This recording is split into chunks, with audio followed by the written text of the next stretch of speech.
Hello students, welcome to Amwell education.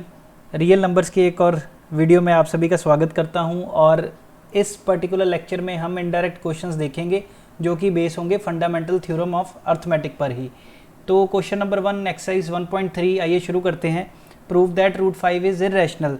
देखिए students, जो इस हिसाब के क्वेश्चन है ना, स्टूडेंट्स ज़्यादातर उनको करने से कतराते हैं क्योंकि इनके जो प्रूव्स हैं, जो इनके सोल्यूशन है वो इनडायरेक्ट हैं।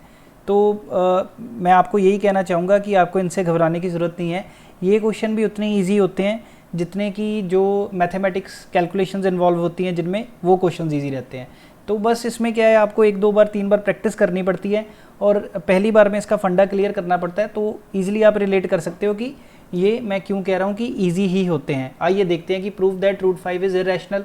मैं आपको इर्रेशनल नंबर याद दिलवा देता हूँ कि आपको पता होगा कि पहले तो रैशनल नंबर याद कीजिए कि rational number p by Q की जो फॉर्म रहती है, p बाई क्यू की फॉर्म वाले सारे नंबर्स जहाँ पे q नॉट इक्वल टू 0 हो, ये जो नंबर रहते हैं इस तरह के फ्रैक्शन वाले नंबर को q 1 हो सकता है, q 0 नहीं हो सकता, हम रैशनल नंबर बोलते थे या बोलते हैं। रैशनल नंबर्स जो इस फॉर्म वाले हों और जो इस फॉर्म वाले नहीं होंगे ऑब्वियसली वो होंगे इर्रेशनल।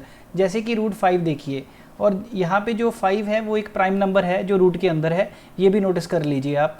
तो ये जो रूट 5 है ये p बाई क्यू की फॉर्म का, आपको आप कहोगे कि रूट 5/1 ऐसे p बाई क्यू की फॉर्म का लग रहा है ये, बट देखिए जो p एंड q है ना, ये इंटीजर्स होते हैं रैशनल नंबर्स के केस में, ये ऑलवेज इंटीजर्स होंगे। तो यहाँ पे रूट 5 इंटीजर नहीं है। इंटीजर्स क्या होते हैं आपको पता होगा कि 1 2 3 4 0 1 2 3 4 ऐसे ही -1 -2, ये इंटीजर्स हैं जो मैंने आपको शुरू में बताया था। तो ये जो रूट 5 है ये इस कंडीशन को तो पूरा कर रहा है कि q नॉट इक्वल टू 0, क्योंकि q यहाँ पे 1 है और रूट 5 इक्वल टू p अगर मान लिया जाए, बट ये कंडीशन नहीं पूरी हो पा रही कि p q दोनों इंटीजर्स हैं। यहाँ पे p इंटीजर ना होने के कारण हम इसको इर्रेशनल की कैटेगरी में रख रहे हैं। तो ये एक छोटी सी बेसिक रिवीजन मैंने आपको बता दी कि ये क्यों इरेशनल है। अब प्रूव कैसे करेंगे, ये इनडायरेक्ट है, इसमें डायरेक्ट नहीं कह सकते कि जो मैंने आपको एक्सप्लेनेशन बता दी कि ये देखिए कि p बाई रैशनल वो होते हैं जो p बाई क्यू की फॉर्म के हों और p क्यू इंटीजर होने चाहिए, क्योंकि यहाँ पे रूट 5 इंटीजर नहीं है इसलिए ये रैशनल नहीं है, तो ये इरेशनल हो गया। ऐसे नहीं हम एक्सप्लेनेशन दे सकते, हमें एक्सप्लेनेशन जो देनी होगी आइए डिटेल में देखते हैं। आप ये एक सम कर लीजिए रूट 5 वाला, ऐसे ही आपको रूट 2 और रूट 3 ये और 2 सम हैं, इनको भी रैशनल प्रूव करना आता है तो आपको वो आसानी से पता लग जाएंगे। रूट 5 मैं करवा दूंगा और रूट 2 रूट 3 मैं आपको एंड में दोबारा एक बार बता दूंगा कि अगर आपको वो सॉल्व करने पड़े तो कैसे करने हैं, बिल्कुल सेम होगा। ठीक है, पहले रूट 5 करते हैं। लेट अस अज्यूम, आइए शुरू करते हैं। लेट अस अज्यूम, हम अज्यूम करने जा रहे हैं, let us assume root 5 square root of 5 obviously is rational. हमने ये अज्यूम कर लिया, इनडायरेक्टली शुरू किया, हमने प्रूव करना है कि रूट 5 इज़ इर्रेशनल, बट हमने अज्यूम क्या किया कि रूट 5 इज़ रैशनल। बताता हूँ ऐसा क्यों, जैसे जैसे सम आगे बढ़ेगा, सोल्यूशन आगे बढ़ेगा, आपको क्लियर होता जाएगा। So we can find integers. हमने 2 इंटीजर्स पता करने हैं, मान लीजिए r एंड s। ठीक है जी, आप यहाँ पे r एंड s नहीं मानना चाहते, कुछ भी मान सकते हैं, मान लीजिए a भी मान लेते हैं। आप कहेंगे r एंड s क्यों मान लिया, हम 2 इंटीजर मान लेते हैं a एंड b अपनी तरफ से, ये 2 इंटीजर मैं अपनी तरफ से मान रहा हूँ और यहाँ पे हम कहेंगे b नॉट इक्वल टू 0, ये भी हम मान के चलेंगे। सच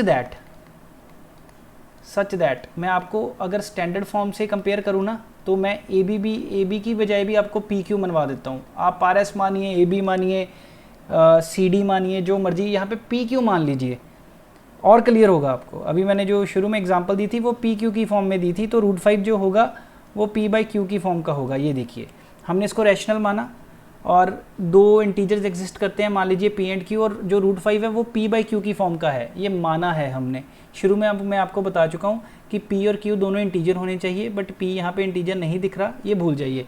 हम मान के चले हैं रूट 5 रैशनल है, जहाँ पर p बाई क्यू की रेशो है उसकी और q नॉट इक्वल टू 0 है, ये यहाँ पे मैंने ठीक कर दिया है।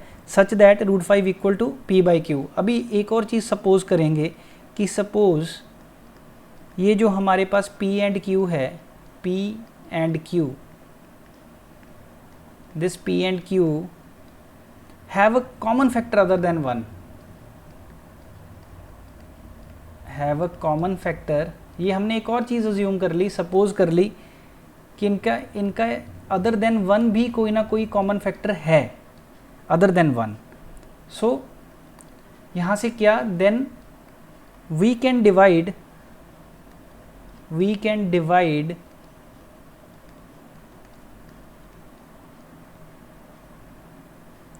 by common factor to get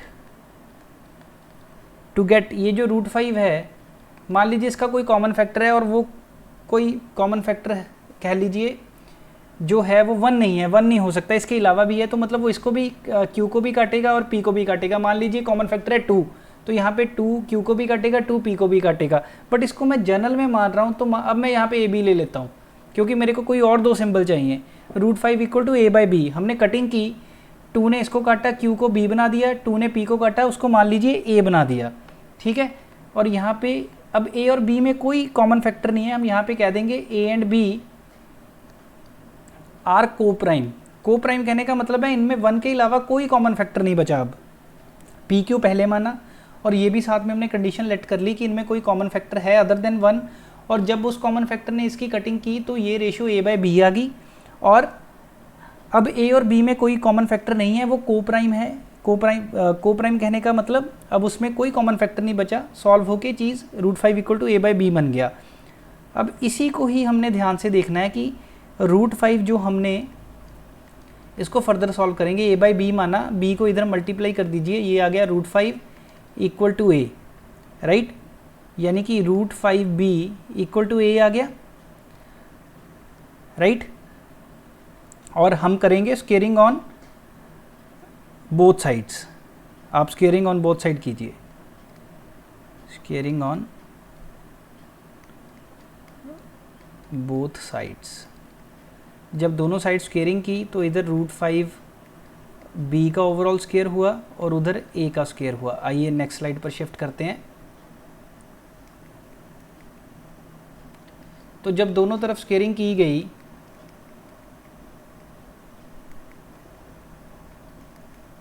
ये देखिए ये आ गई फ्रेश स्लाइड हमारे पास। तो हमारे पास क्या बचेगा जब हम दोनों तरफ स्केयरिंग करेंगे, we will get 5B square equal to A square. पिछला स्टेप क्या था, उसमें हमने रूट 5B की स्केयरिंग की थी और इस तरफ A की स्केयरिंग की थी दोनों तरफ। तो ये जो सोल्यूशन आया वो आ गया 5B square equal to A square. यहाँ से हमें क्या निकल कर सामने आ रहा है कि देयरफॉर, यहाँ से आप देख लीजिए जो हमारे पास आ रहा है वो आ रहा है कि B square equal to A square by 5, ये आ गया। देयरफॉर यहाँ से एक बात क्लियर है कि 5 divides A square, it means 5 can also divide A। अगर 5 किसी नंबर के स्क्वायर को डिवाइड कर सकता है तो वो उस नंबर को डिवाइड करेगा ही करेगा, राइट। देख लीजिए, अगर मान लीजिए फॉर एग्जांपल यहाँ पे कंप्लीट आ रहा है कि 5 डिवाइड्स A स्क्वायर, तो अगर मान लीजिए 15 का स्क्वायर है, उसको 5 डिवाइड कर सकता है, तो वो 15 को भी तो डिवाइड कर ही रहा है एक तरीके से। सो वी कैन राइट, यहाँ से हमने ये निकाला, सो वी कैन राइट, ये देखिए इनडायरेक्ट क्वेश्चन है, इसकी एक्सप्लेनेशन मैं इसलिए डिटेल में दे रहा हूँ ताकि आपको समझ में आती जाए कि A इक्वल टू क्या है 5C। अभी कोई C हमने नया इंटीजर मान लिया, for some integer C, for some integer C, that is just like हमें ये पता लग गया कि 5A को डिवाइड कर सकता है, तो A में 5 वाला फैक्टर है, A के अंदर 5 एग्जिस्ट करता है, क्योंकि यहाँ से क्लैरिटी आ रही है हमें, ये देखिए, दैट्स इट। ये इनडायरेक्ट है इसका, तो हमने ओवरऑल यही निकालना था कि A इक्वल टू 5C। अब इसको सब्स्टिट्यूट कीजिए,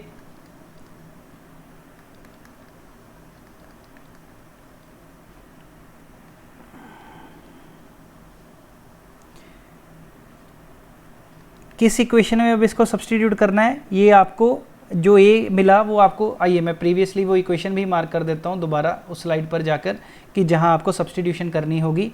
आप देखिए ये जो है, ये जो √5b² इक्वल टू a² निकाला, ये जो सॉल्व होके बना, ये देखिए इस चीज़ को नोट कर लीजिए, मैं ये इरेज कर देता हूँ, ये स्टेप मैंने वैसे लिखा था आपको समझाने के लिए। ये देखिए इसको इक्वेशन नंबर 1 कर देता हूँ, ठीक है। a इन इक्वेशन 1 इसको यहाँ पे सब्सटीट्यूट करेंगे तो हमारे पास क्या आया, 5b², a की जगह हमने भर दिया 5c इसका स्क्वायर, तो 5b² इक्वल टू हो गया 25c², यहाँ से b² इक्वल टू आ गया 5c²। अब यहाँ पे देखिए, ध्यान से देखिए, यहाँ पे फिर हमें क्या पता लग रहा है कि दिस मीन्स 5 डिवाइड्स b²। यहाँ से देखिए फिर मैं आपको बता देता हूँ कि b² / 5 इक्वल टू c आ रहा है। इसका मतलब 5 किसको डिवाइड कर रहा है, b² को डिवाइड कर सकता है। जैसे हमने कंक्लूजन यहाँ से निकाला था वही कंक्लूजन यहाँ से निकाल दिया कि this means 5 divides b² and so 5 can, या 5 डिवाइड्स b ऑल्सो, कि 5 b को भी डिवाइड करता है। अब यहाँ से देखिए एक लाइन मैंने ये निकाली कि 5 डिवाइड्स a², और इट मीन्स, ये इसको ध्यान से देखिए कि it means 5 can also divide, यहाँ तक बहुत है, ये यहाँ काट देता हूँ, यहाँ देखिए कि 5 can also divide a and 5 can also divide, अब यहाँ पे हमने निकाल लिया कि 5 डिवाइड्स b ऑल्सो। पर हमने शुरू में माना था कि a और b को प्राइम है, हम ये मान के चले थे। ये कंडीशन गलत क्यों हो रही है, ये कंडीशन इसलिए गलत हो रही है कि हम जो भी मान रहे हैं, जो भी कंडीशन सेलेक्ट कर रहे हैं, उसमें कुछ ना कुछ गलत है। देखिए इसको लिखेंगे कैसे, पहले तो ये लिखिए कि देयरफॉर a एंड b जो हमने को प्राइम मानने थे, यहाँ पे हमने ये निकाल लिया कि 5 दोनों को डिवाइड करता है। a and b have at least 5 as a common factor, यहाँ से हमने ये निकाल लिया, ठीक है। बट दिस कॉन्ट्राडिक्ट्स की जो हमने स्टेटमेंट अभी लिखी, a and b have 5 as a common factor, at least 5 उसमें कॉमन फैक्टर है, but this contradicts the fact, this पूरा लिख देता हूँ आपके लिए, this contradicts the fact that a and b have no common factors, because वो को प्राइम माने थे हमने, अदर देन 1, मतलब को प्राइम मानना था इसको। ये कैसे हो गया, ठीक है। दिस कॉन्ट्राडिक्शन, ये जो कॉन्ट्राडिक्शन आ रही है ये क्यों आ रही है, this contradiction is rising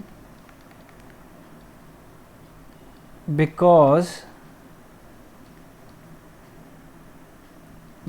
of 1 incorrect assumption. हमने क्या है, कोई ना कोई एक अजम्पशन हमने इनकरेक्ट की है, और वो कौन सी है, शुरू वाली, that it is rising because of 1 incorrect assumption that is, कौन सी है वो, √5 इज़ रैशनल। ये इनकरेक्ट अजम्पशन होगी हमारे से, वरना ये रिजल्ट ना आता। इट मीन्स हमने जो स्टार्टिंग में ये अजम्पशन लगाई थी वो ही इनकरेक्ट है, तो इनडायरेक्ट प्रूफ हो गया ना। सो यहाँ से हमने क्या कंक्लूड किया, सो वी कंक्लूड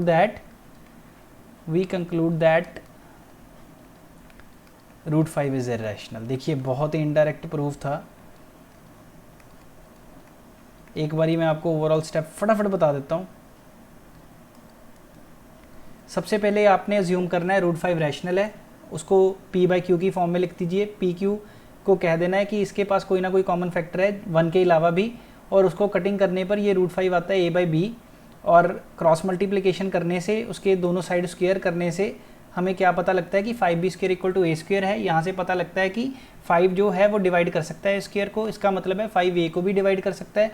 और यही जो वैल्यू है इसको सब्सटीट्यूट करते हैं इसमें, a इक्वल टू 5c मानकर, c को ये एक और इंटीजर है, तो 5b² इक्वल टू 5c² आ गया, एंड रिजल्ट आ गया b² इक्वल टू 5c²। इसका मतलब है जो 5 है वो b² को डिवाइड कर सकता है, इसका मतलब ये है कि 5 b को भी डिवाइड कर सकता है। अब यहाँ से ये प्रूव होता है 1 और 2 से, ये 1 था ये 2 है, यहाँ से ये पता लगता है फ्रॉम 1 and 2, यहाँ पे लिख भी देता हूँ from 1 and 2, therefore from 1 and 2, जो 1 and 2 आएगा फ्रॉम 1 and 2 यहाँ फिट कर दीजिए, ज़्यादा बेटर है। ए एंड बी के पास 5 एज अ कॉमन फैक्टर है, जबकि हमने शुरू में माना था कि ए एंड बी तो को प्राइम है। ये देखिए मैं आपको दोबारा दिखा भी देता हूँ कि हमने शुरू में माना था कि जो ए एंड बी है वो को प्राइम रहेंगे, इसमें कोई कॉमन फैक्टर अब नहीं होगा, बट आगे जाके कॉमन फैक्टर निकल रहे हैं कैलकुलेशन के हिसाब से। इट मीन्स हमसे कोई अजम्पशन गलत हो गई है, और ये जो गलत अजम्पशन हमारे से हुई है, ये गलत अजम्पशन कौन सी हुई है कि जो हमने शुरू में मानी कि 5√5 इज़ आइए, शुरू वाली अजम्पशन गलत हो गई थी हमारे पास, इसलिए हमने वो थी कि √5 इज़ अ रैशनल नंबर। तो अगर ये अजम्पशन गलत है तो सही क्या होगा कि √5 is irrational. That's it, that is the indirect proof. अब मान लीजिए कि 2 और सम है, आपकी एग्जांपल्स ही हैं बुक की, उनको कैसे सॉल्व करना है, that is also very easy. जहाँ जहाँ √5 है वहाँ पे √2 आ जाए, बस आप इसको रिप्लेस कर दीजिए। यहाँ पे सारा सम ऐसे ही चलेगा, यहाँ √2 होगा, यहाँ √2 होगा, जहाँ जहाँ आपको 5 दिख रहा है वहाँ √2 आता जाएगा, बाकी सारा सम एग्जैक्टली सेम चलेगा। देख लीजिए, ये आपके लिए मैं कर देता हूँ।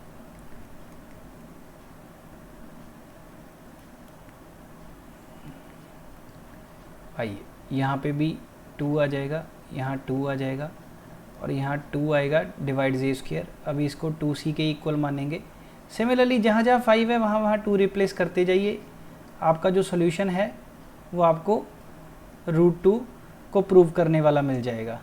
ऐसे ही अगर 3 वाला आ गया तो आप बस 3 वाला उसको 3 कर दीजिए, जहाँ जहाँ भी √2 दिखेगा आपको यहाँ 3 करते जाइए। तो फ़िलहाल तो मैं आपको √2 वाला बता देता हूँ, वो ज़्यादा बेटर है। पहले वही सॉल्व कर लें पूरी तरीके से कि यहाँ पे 2 आएगा और दैट्स इट। ये √2 वाला ऐसे ही √3 वाला आप अपनी तरफ से कर लीजिए। यहाँ पे मैंने इसलिए स्पेस छोड़ी थी कि हम प्रूव करने के वाले हैं, √2 इरेशनल प्रूव करना है, √3 करना है कि √5। तो ये तीनों सम एक जैसे हैं। एक को मैंने आपको डिटेल में बता दिया और it took a lot of time, 17 minute near about, but still I hope कि आपको अच्छे तरीके से ये समझ आ गए हैं। सो इस वीडियो में इतना ही, बाकी अगले वीडियो में मिलते हैं और सम्स के साथ। Take care, and if you are finding my lectures really good then please share it, क्योंकि मैं आपको बहुत ही इन डेप्थ जाकर एक्सप्लेन करने की कोशिश कर रहा हूँ। सो यहाँ पे ही ओवर करते हैं इस लेक्चर को। Take care, bye bye, have a nice day.